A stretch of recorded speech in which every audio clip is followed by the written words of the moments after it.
মুকুন্দবাবু এবং গৌরীকান্ত দুজনের মধ্যে বন্ধন অত্যন্ত দৃঢ় ছিল কারণ আজ তারা কেউই বেঁচে নেই। কিন্তু একসময় পিতৃমাতৃহীন গৌরীকান্তের যখন জীবনযাপনের কোনো উপায় ছিল না, তখন মুকুন্দলাল কেবলমাত্র মুখ দেখে তাকে বিশ্বাস করেন এবং তার উপরে নিজের ক্ষুদ্র বিষয় সম্পত্তি পর্যবেক্ষণের ভার দেন। কালে কালে প্রমাণ হল যে মুকুন্দলাল ভুল করেননি।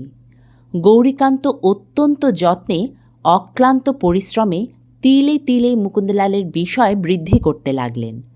অবশেষে যখন তিনি কৌশলে আশ্চর্য সুলভ মূল্যে তরফ বাঁকা গাড়ি কিনে মুকুন্দলালের সম্পত্তি ভুক্ত করলেন, তখন থেকে মুকুন্দবাবুরা গণ্যমান্য জমিদার শ্রেণীতে প্রতিষ্ঠিত হলেন।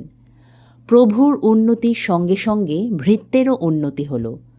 অল্প অল্প করে গৌরীকান্তের কোঠাবাড়ি জমিজমাও হল এবং যিনি এককালে সামান্য তহসিলদার ছিলেন, তিনিও সাধারণের কাছে দেওয়ানজি নামে পরিচিত হলেন। তবে এসব এখন অতীত।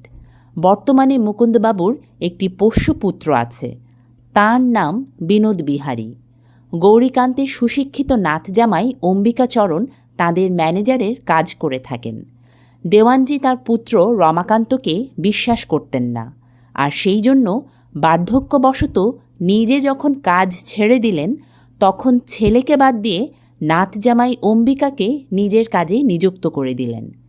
কাজকর্ম বেশ চলছে। আগে যেমন ছিল এখনও সবই প্রায় তেমনিই আছে।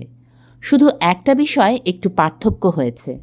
এখন প্রভুভৃত্যের সম্পর্ক শুধুই কাজকর্মের সম্পর্ক, হৃদয়ের সম্পর্ক আর নেই।